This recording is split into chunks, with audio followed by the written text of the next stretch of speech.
Hello everyone. তো আজি আমি চাম গুৱাহাটী হাইকোৰ্টৰ যোনখন judicial assistant in the principal seat of government Guwahati high court তাৰ যোনটো এক্সাম হৈছিলে 16/2/2025 তাৰ পাৰ্ট 1টো আমি আজি আমি চাম, ঠিক আছে। চ' এইটো এখন মোষ্ট ইম্পৰ্টেণ্ট হয়, যোনটো গুৱাহাটী হাইকোৰ্টৰ যোনটো আপোনাৰ জুনিয়ৰ এডমিনিষ্ট্ৰেটিভ এছিষ্টেণ্ট ওলাই আছে তাৰ কাৰণে এইখিনি কুৱেশ্যন মোষ্ট ইম্পৰ্টেণ্ট হয়, ঠিক আছে। চ' আমি সলভ কৰোঁ আহক। চ' ফাৰ্ষ্ট কুৱেশ্যন কি দিয়া আছে, a bottle of soft drink contains 750 ml of drink. If per sip 20 ml of drink is taken out, প্ৰত্যেকটো চিপত 20 ml অফ ড্ৰিংকটো উলিয়াই গৈছে। Find the percentage decrease in the quantity of the drink after 23 such sips, ঠিক আছে। চ' আমাক কোৱা হৈছে বটলটোত কি কণ্টেইন কৰিছিলে, 750 ml অফ ড্ৰিংক কণ্টেইন কৰিছিলে আৰু কৈছে 20 ml of drink is taken out. Per sip 20 ml যদি পাৰ চিপ মানে ওৱান চিপত কিমান এমাউণ্ট কৈছে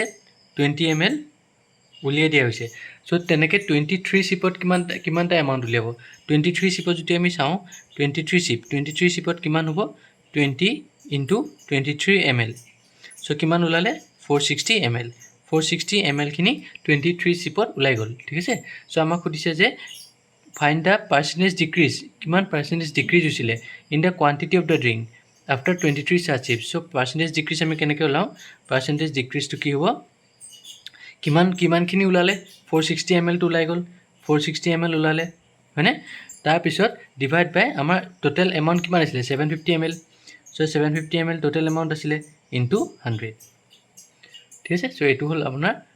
পাৰ্চেণ্টেজ ডিক্ৰিজ। চ' কি কৰোঁ, 0 কেঞ্চেল হ'ল। 750 আমি 46ক যদি আমি ডিভাইড কৰোঁ, কেনেকৈ ডিভাইড কৰিম, 75 46ক ডাইৰেক্ট ডিভাইড কৰি দিয়ক, পইণ্ট হ'ব 0 হয়নে, 0.0। এতিয়া কিমান টাইম যাব, 6 7 42 নহ'ব, কিমান হ'ব এইটো,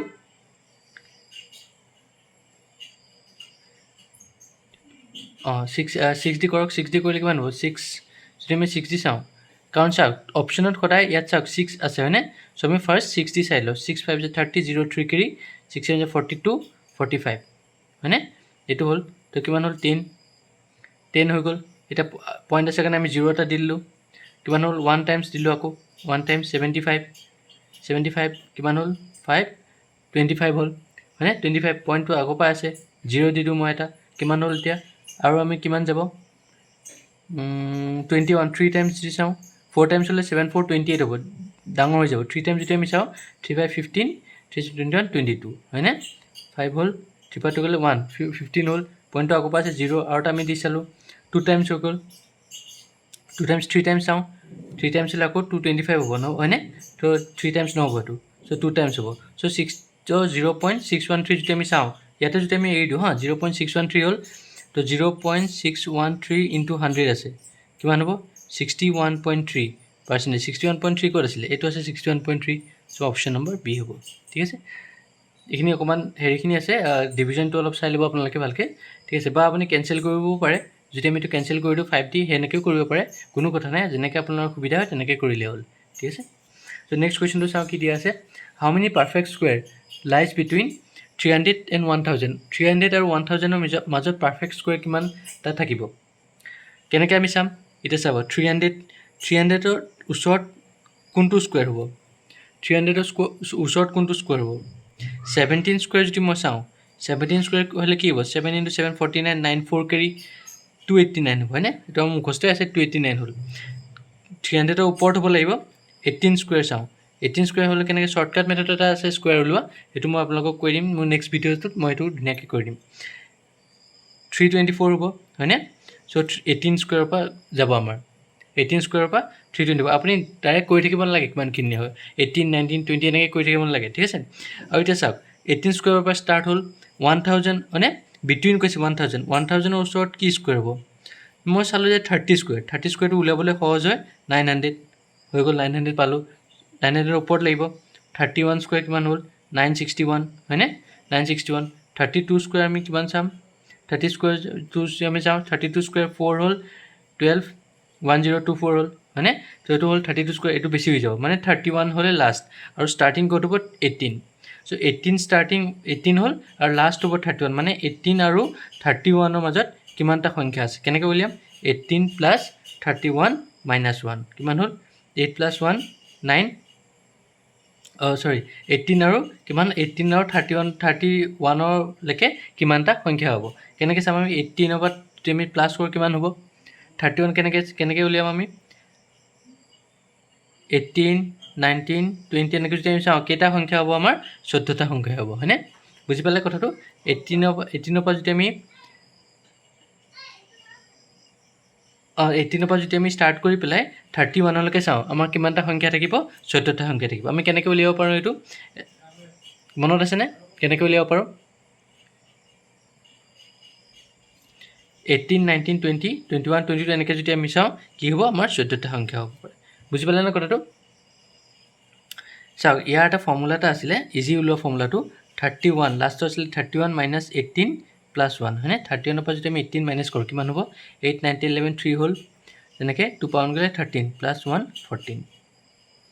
ইজি মেথড চাওক জাষ্ট মই আপোনালোকক অলপ টাইম দিলোঁ চাবলৈ ভাবিবলৈ এনেকৈ আপোনাৰ 18 19 20 20 যদি আপোনাৰ এতিয়া চাওক এতিয়া 14টা চাম আছে মই যদি কওঁ যে 18 টু ষ্টাৰ্টিং আৰু আপোনাৰ 99 টু একদম লাষ্ট চ' ইয়াৰ মাজত কেইটা সংখ্যা আছে কেনেকৈ ওলাব আপোনালোকে ইজি আছে 99ৰ পৰা 18টো মাইনাছ কৰি দিয়ক প্লাছ 1 কৰি দিয়ক ওলাই যাব এনচাৰটো ঠিক আছে আমাৰ ইয়াত কি হ'ব এনচাৰটো 14 হ'ল ঠিক আছে নেক্সট কুৱেশ্যনটোলৈ চাওঁ আহক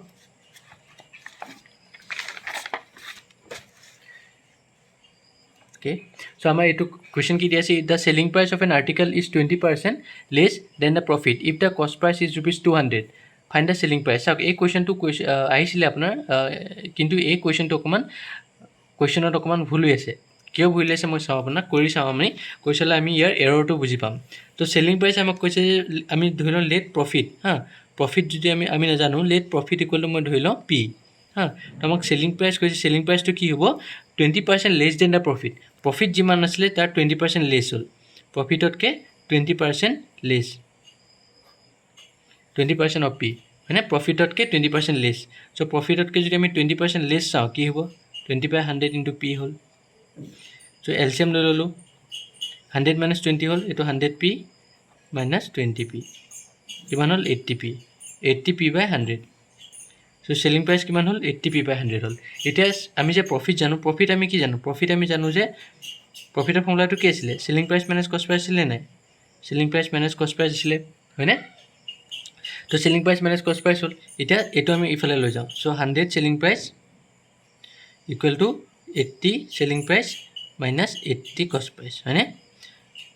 এতিয়া চাওক এই 100ৰ পৰা এইটো যদি আমি ইফালে লৈ আহোঁ 100 selling price minus 80 selling price equal to এইটো মাইনাছত গুচি যায় চাওক মাইনাছত যায়গৈ এইটো কষ্ট প্ৰাইচটো সদায় মাইনাছত যায়গৈ চ' কুৱেশ্যনটো অকণমান ট্ৰিকি আছে কিন্তু এইটো আপোনাৰ কুৱেশ্যনটো ক'ৰবাত এৰৰ হৈ আছে আপোনাৰ দিয়া ক'ৰবাত দিওঁতে কুৱেশ্যনটো অলপ খেলি মেলি হ'ল ঠিক আছে তো 100 চেলিং প্ৰাইচ তো 20 চেলিং প্ৰাইচ হৈ গ'ল 20 selling price equal to minus 80 আৰু কষ্ট প্ৰাইচ মানে কি আছিলে কষ্ট প্ৰাইচ আছিলে 200 সেইটো এৰৰত গুচি যায়গৈ selling price 20 selling price equal to minus 16,000 হৈ গ'ল তো চেলিং প্ৰাইচ ইকুৱেল টু কিমান হ'ব মাইনাছ 16,000 ডিভাইডেড বাই 20 কিমান হ'ল 2 8 16 800 তো চেলিং প্ৰাইচ ইকুৱেল টু কিমান হ'ল 800 ঠিক আছে 800 অপশ্যনটো আছে আপুনি এইটো অপশ্যনটো টিক কৰিব পাৰে যদি কুৱেশ্যনটো হেৰি হৈছে কিন্তু কুৱেশ্যনটো অলপ এইটো মাইনাছত গৈ আছে চ' আপোনালোকে এবাৰ ট্ৰাই কৰি চাব যে এইটো কিবা যদি আপোনালোকে পায় তেতিয়া মোক কমেণ্ট বক্সত জনাব ঠিক আছে চ' নেক্সট কুৱেশ্যনটো চাওঁ কি দিয়া আছে A started the business with 1000 rupees A কি কৰিলে বিজনেছটো ষ্টাৰ্ট কৰিলে 1000 টকাত B join him after 10 days B এ 10 দিনৰ পিছত জইন কৰিলে with rupees 2000 and C join him after 10 days আৰু চি এ আকৌ 10 দিনৰ পিছত জইন কৰিলে 10 days ফাৰ্ডাৰ উইথ ৰুপিজ 3000 এতিয়া আমাক কৈছে find the profit sharing ratio' একদম ইজি হয় তিনিটা আছিলে এ বি আৰু চি আছিলে হয়নে এইটোৱে কিমান ইনভেষ্ট কৰিলে প্ৰথম 1000 টকা কিমান দিন টাইমৰ কাৰণে ইনভেষ্ট কৰিলে গোটেই 30 দিনৰ কাৰণে ইনভেষ্ট কৰিলে চ' ইনটু 30 তেনেকৈ বি এ কিমান ইনভেষ্ট কৰিলে বি এ ইনভেষ্ট কৰিলে 2000 টকা 2000 টকা কিমান দিনৰ পিছত ইনভেষ্ট কৰিলে B join him after 10 days 10 daysৰ পিছত মানে 30 দিনৰ পৰা যদি 10 দিন গুচি গ'ল কিমান থাকিলে আৰু 10 দিন থাকিলে 20 দিন থাকিলে তেনেকৈ চি এ ইনভেষ্ট কৰিলে 3000 চি এ যদি ইনভেষ্ট কৰে 3000 join them after 10 days further মানে বিতকৈ আকৌ 10 দিন পিছত কৰিছে মানে এতকৈ সি 20 দিন পিছত কৰিছে মানে থাকিল কিমান 10 দিন থাকিলে হয়নে চ' এতিয়া আমি যদি কেলকুলেশ্যন কৰোঁ এইটো কিমান হ'ল 30,000 এইটো হ'ল আপোনাৰ 40,000 আৰু এইটো হ'ল আপোনাৰ 30,000 হয়নে এইটো ৰেচিঅ'ত গৈ আছে গোটেই ৰেচিঅ'ত আছে চ' ৰেচিঅ'ত থাকিলে কি হ'ব 0 0 কেইটা গোটেইকেইটা কেঞ্চেল হৈ গ'ল 4 0 4 0 চবৰে কেঞ্চেল হ'ল কি থাকিলে 3:2 4:3 চ' আমাৰ অপশ্যনটো কি হ'ব 3:4:3 চিম্পল আছিলে কুৱেশ্যনটো ঠিক আছে নেক্সট কুৱেশ্যনটোলৈ আহোঁ কি দি আছে আজি লাষ্ট কুৱেশ্যন পাৰ্ট 1ৰ লাষ্ট কুৱেশ্যন মই পাৰ্ট 2 সোনকালে লৈ আহিম তাত আপোনাৰ বাকী কুৱেশ্যনখিনি পাই যাব the average age of 5 men is 40 the average age of 5 women is 39 the average age of 4 children is 15 what is the average age of a family so' আমাক ফাৰ্ষ্ট কুৱেশ্যন কি দি আছে এভাৰেজ এজ অফ 5 men ঠিক আছে average age of 5 men average age of 5 men equal to 40 দিয়া আছে এই average age of 5 men টো আমি কেনেকৈ লিখিম সাম অফ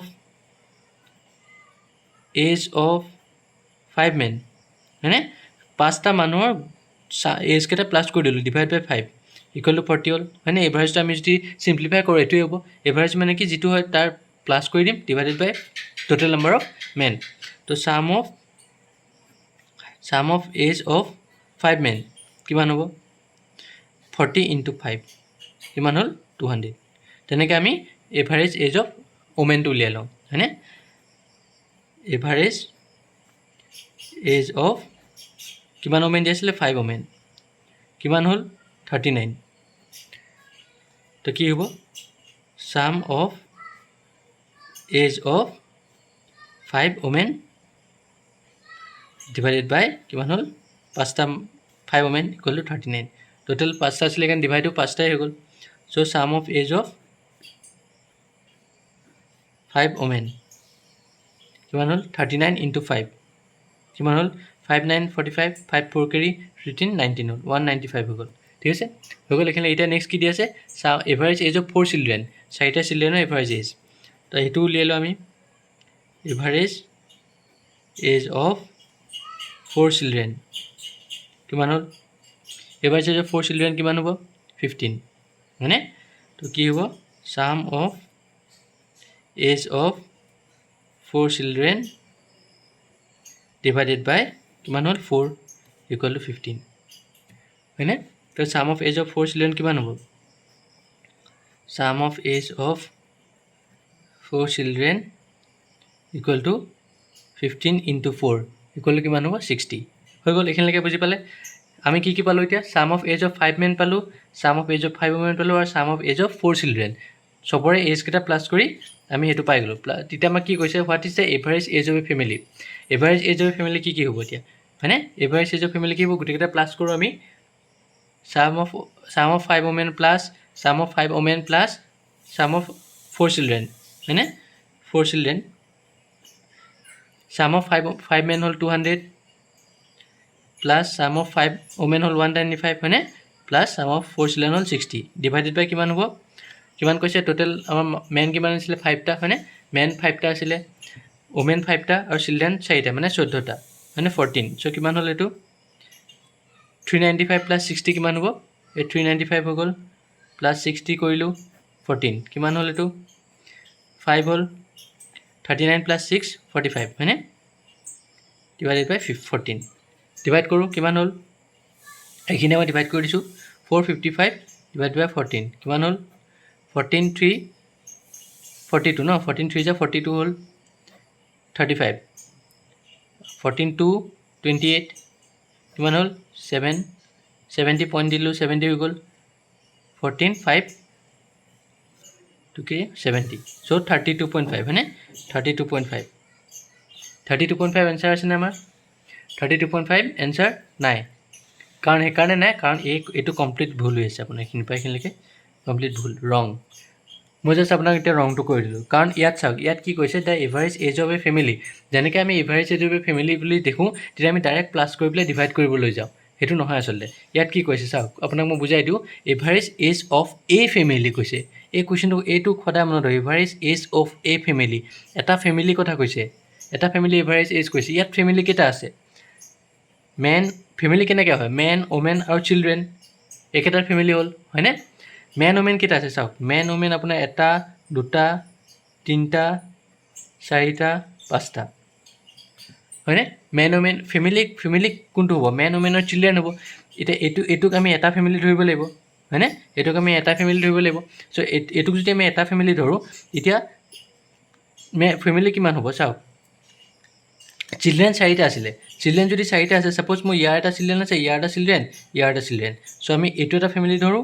এইটো এটা ফেমিলি ধৰোঁ, এইটো ফেমিলি তিনিটা হ'ল, অকল ইয়াত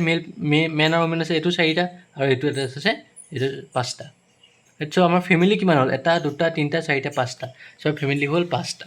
চ' পাঁচটা যদি ফেমিলি হয়, এই ডিভাইড বাই কি হ'ব? 5 হ'ব। আকৌ কৰিছোঁ, এভাৰেজ কিমান হ'ব? চ' আমাৰ কাৰেক্ট এভাৰেজটো হ'ব 200 প্লাছ 195, টোটেলখিনি প্লাছ কৰোঁ, গোটেই এজখিনি প্লাছ কৰি ডিভাইডেড বাই ফেমিলি কেইটা হ'ব? পাঁচটা ফেমিলি। চ' কিমান হ'ল এইটো? 455 ডিভাইডেড বাই 5 কিমান হ'ল? 5 9 × 45, 5 1 × 5, 91। চ' আমাৰ অপশ্যনটো ক'ত আছিলে? 91, অপশ্যন নম্বৰ ডি 91। চিম্পল হয়, কিন্তু কুৱেশ্যনটোত ইয়াত খেলি মেলি কৰি দিলে আপোনাৰ। কুৱেশ্যনটো চিম্পল হয়, আপোনালোকে ভাবিব যে এভাৰেজ এজৰ ফেমিলি দি আছে, গোটেইকেইটা আমি প্লাছ কৰোঁ, divided by total number of কিমান আছিলে সেইকেইটা ডিভাইড কৰি দিওঁ। নহয়, আচলতে সদায় মনত হ'ব এভাৰেজ এজৰ ফেমিলি মানে এটা ফেমিলিৰ কথা কোৱা হৈছে, আৰু এটা ফেমিলি কি থাকে? মেন ওমেন আৰু চিলড্ৰেন, সেইটো হ'ল এটা ফেমিলি। বুজি পালে কথাটো? বা মেন ওমেন চিলড্ৰেন সেইটো ফেমিলি, বা আমি অকল মেন ওমেন ধৰোঁ, সেইটো এটা ফেমিলি, কাৰণ তাৰ চিলড্ৰেন নাই, সেইটো এটা ফেমিলি নহ'ব নেকি? চ' এইটো এটা ফেমিলি হ'ব। চ' সেইকাৰণে টোটেল ফেমিলি কেইটা হ'ব? এটা, দুটা, তিনিটা, চাৰিটা, পাঁচটা। গম পালে? ঠিক আছে, চ' আজি মই ইয়াতে এৰিছোঁ। চ' নেক্সট ক্লাছত মই গুৱাহাটী হাইকোৰ্টৰ যোনটো পাৰ্ট 2টো লৈ আহিম, ইয়াৰে মই পাৰ্ট 2 লৈ আহিম, আৰু এইখিনি মষ্ট ইম্পৰ্টেণ্ট কুৱেশ্যন হয়, যোনখিনি হাইকোৰ্টৰ যোনখিনি আপোনাৰ জুডিচিয়েল জুনিয়ৰ এডমিনিষ্ট্ৰেটিভ এছিষ্টেণ্ট যোনখিনি হ'বলৈ গৈ আছে, যোনে দিছে সেইখিনি কুৱেশ্যন, এইখিনি প্ৰিপেৰেশ্যন কৰিবলৈ এইখিনি মষ্ট ইম্পৰ্টেণ্ট হয়। আৰু যদি আপোনালোকৰ কিবা কনফিউজন আছে, ছাপ'জ এইটো এভাৰেজ হ'ল, বা চিম্প্লিফিকেশ্যন, বা cost price, selling price, profit loss, partnership, এইবিলাকত যদি আপোনালোকৰ কনফিউজন আছে, মোৰ প্ৰিভিয়াছ ভিডিঅ'খিনি চাব, চেনেলটো আপোনালোকে অলপ খুচৰি চাব, তাত আপোনালোকৰ এনেকৈ গোটেইখিনি কৰাই দিয়া হৈছে, চিলেবাছ মতে কৰাই দিয়া হৈছে, যাতে কোনো প্ৰব্লেম নহওক। ঠিক আছে, চ' মোৰ চেনেলটো লাইক, ছাবস্ক্ৰাইব আৰু শ্বেয়াৰ কৰিবলৈ নাপাহৰিব। চ' থেংকছ এ লট।